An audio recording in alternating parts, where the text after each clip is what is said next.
What's one rule that your school/workplace has implemented that absolutely backfired? My high school banned girls from wearing any shirt that exposed their bra straps because seeing a bra strap would give high school boys evil thoughts. Most of the girls in school responded by wearing the same shirts they'd always worn. Without bras as a teenage boy, it was a happy couple weeks. The school tried to then mandate that all female students wear bras until a male teacher asked a 15-year-old if she was wearing appropriate undergarments or not. She called him a pervert. Her parents, who thought the whole dress code things was as stupid as most of the students, threatened a sexual harassment suit against the school. Everybody in charge panicked and it all went back to the way it was before they tried to change anything. During our general meeting last week, the owner of the company went on a bit of a rant about negative reviews of management on a popular jobs website with a green logo. He demanded that we stop posting negative reviews immediately and shamed anyone in the room who had done so. As you can guess, people doubled down and posted their grievances on the same day as the meeting. Because of rumors of a drug problem in the school, the administration decided to drug test students. The media jumped all over that, violation of our civil rights or something. The initial statement was that anyone who failed the test would be kicked out of school. After the 40th or so kid failed, they changed the policy to mandatory meetings with the counselor. After the 100th kid failed, they hired another counselor. No personal conversations. The office would be silent for hours and motivation took a huge nosedive. If the owner heard a personal conversation, he would call the person out and yell at them. That owner was a dick. Glad I got out. My old boss tried implementing an incentive scheme for the underperformers, while anyone who consistently did well received nothing. 3 of us quit within a month. I worked somewhere that had an incentive program for top earning departments. They announced in advance that they were discontinuing it. Everyone, while not thrilled, was okay with it because it was only a small sect of employees who were eligible, and they kind of knew it was bullshit because no one else in org was eligible. Come to the month it was supposed to go away, they accidentally issued every employee another bonus. They weren't giant bonuses, $300 to $500. They immediately announced they were going to pull them back over the course of the next 3 paychecks, taking 30%/30%/40% of the bonuses back each check. Our entire department quit. Just walked. What's funny is that in similar result to your situation, the departments across the company who were underperforming, they didn't get the bonus, so none of them quit. They lost their best performers over what equated out to about $2K per location that bonused.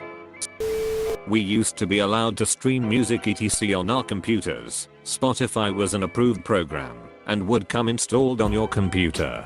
Someone complained about productivity despite us always doing our work, and so they banned streaming of any kind on our computers. But now everyone just listens on their phones. So you walk around the office and nearly everyone has their phone out now. So it looks even worse when sponsors come into the office.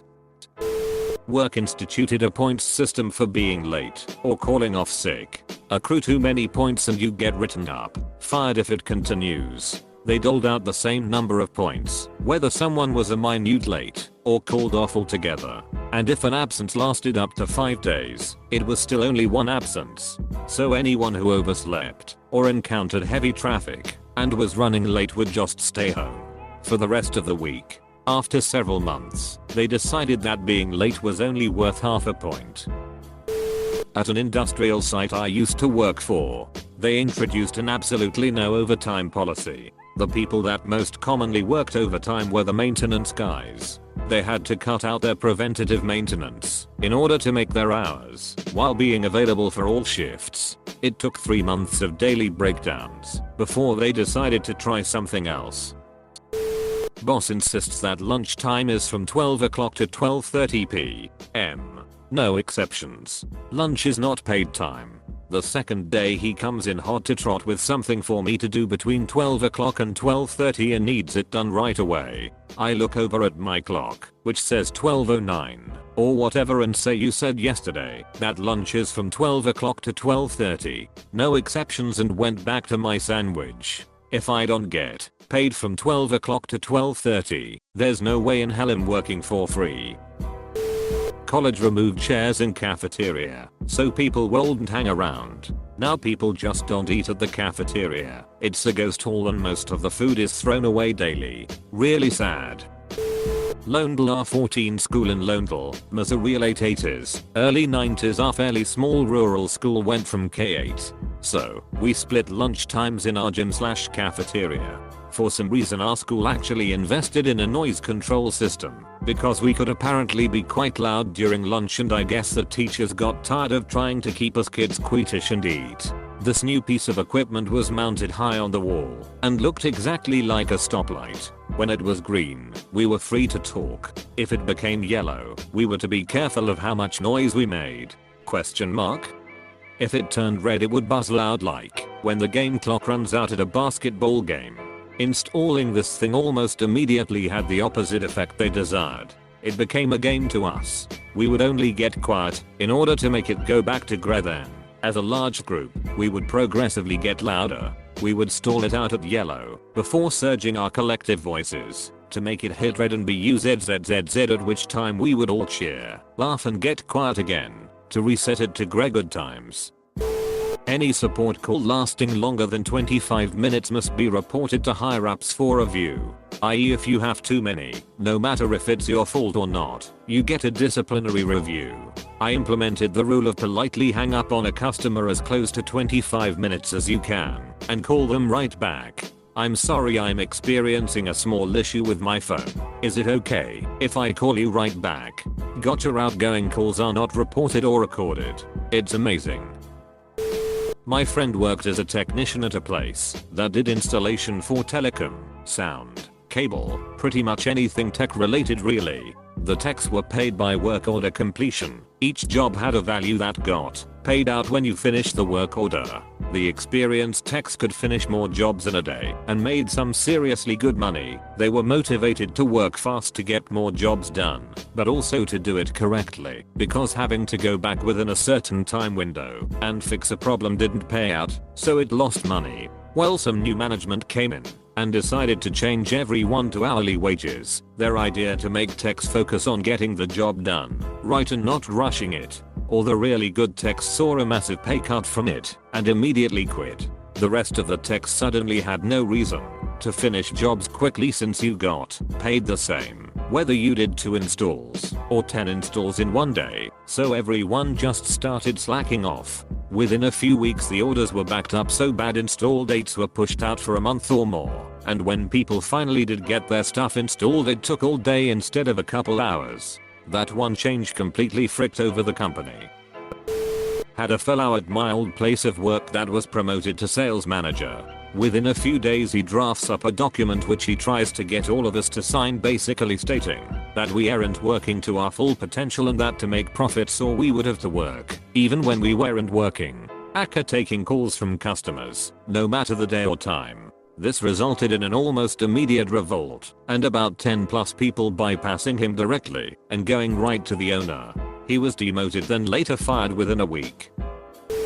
Pizza place I worked at in high school implemented a zero tolerance policy on employees taking home any food home that wasn't paid for at non-employee prices. Any screw ups or unpicked up orders, trash. The local homeless population started flocking to the store and calling in bogus orders because they knew there would be free pizza in the dumpster every night.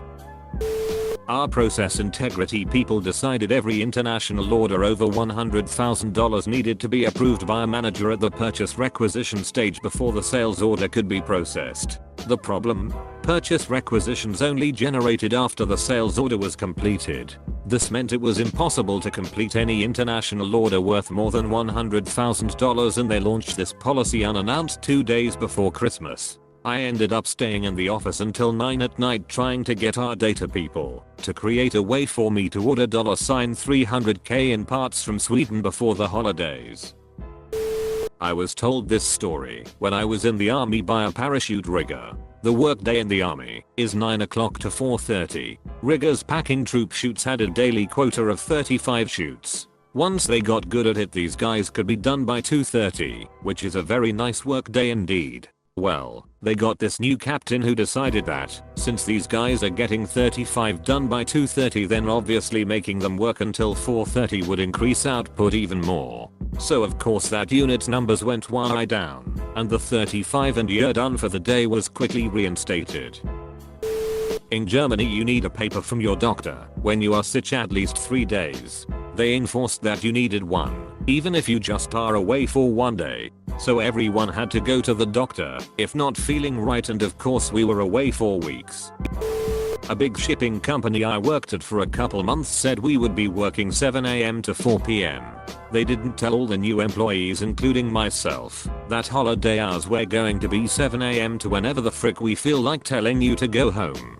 Around 10 to 11 PM naturally, people would get in 5 to 7 hours of work and go on break, then just not come back.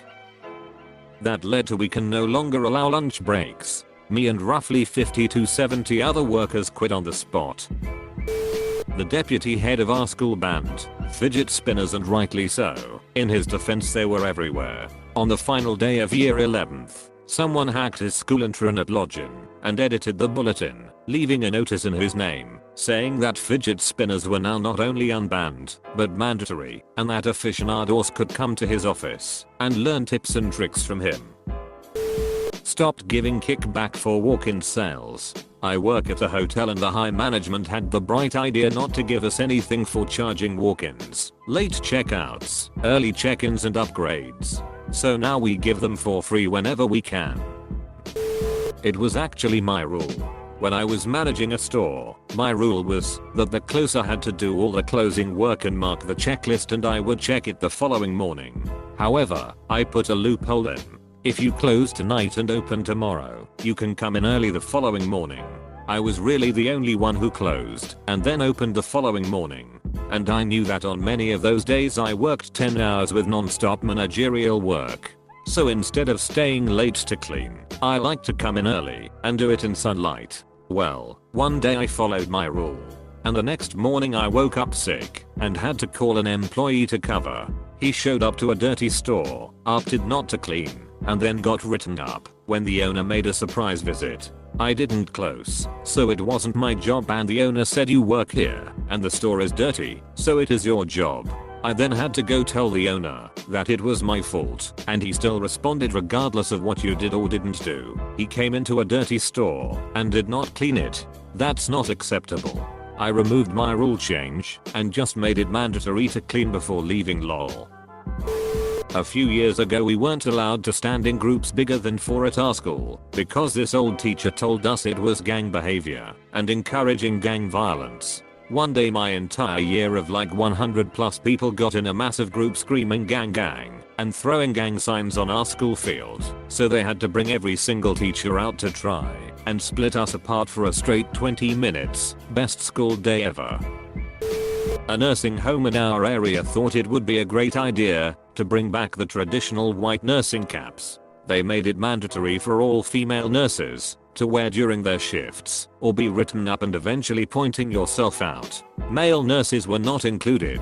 About half of the staff quit within the first 2 weeks. Several started working at my facility. The others that stayed said that the residents and families of residents laughed and made fun of the nurses constantly. Pretty degrading and sexist comments. Basically about 3 months after this all went down, someone from corporate came in and fired all the directors who implemented the uniform change, and everything went back to normal. Several nurses stayed with my company, but a few went back when the rules changed. Used to work in an inpatient treatment facility. One of the perks was that meals were provided to staff members. The new CEO decided that it was far too expensive to feed clients and staff and put the kibosh to it in an effort to trim the food budget. The food at this place used to be decent, with a competent cook who knew how to use fresh ingredients. Now the food provided is processed and gross. Last I heard, the cook quit and they have the handyman preparing meals. The kicker? The food budget has gone up because now the food is all pre-made / frost. The clients hate it and most of it goes in the trash. No swapping shifts without a shift swap form. Immediately backfired when the manager had a stack of shift swap forms every day to approve and update the digital roster. I mean, I sorta get this one. I had a friend who lost his job because he got a coworker to switch shifts with him so he could leave town over weekend. All seemed good, but then the day of his shift came and he got a call from the supervisor asking where he was. The coworker hadn't shown up to cover his shift. Since they had just made the deal in person, he was still on the hook for his shift and had no proof the coworker was supposed to cover it, so he ended up fired. If they had had a signed form like that, it would have been the coworker who rightfully got the no-show. My middle school tried to prohibit students from bringing backpacks into class. You could bring a purse, bag, etc. However, just not a backpack. They wanted students to either stop by their locker before every class period impossible without being late, or carry a large stack of heavy textbooks around all day. Due to the latter reason, the rule got cancelled within a week. This was in 1998/99, so I'm not sure what they were trying to achieve with this rule. One job I had a nails should only be in neutral colors rule. Every rule was enforced rather strictly except for this one, because per the words of a manager, every woman would get written up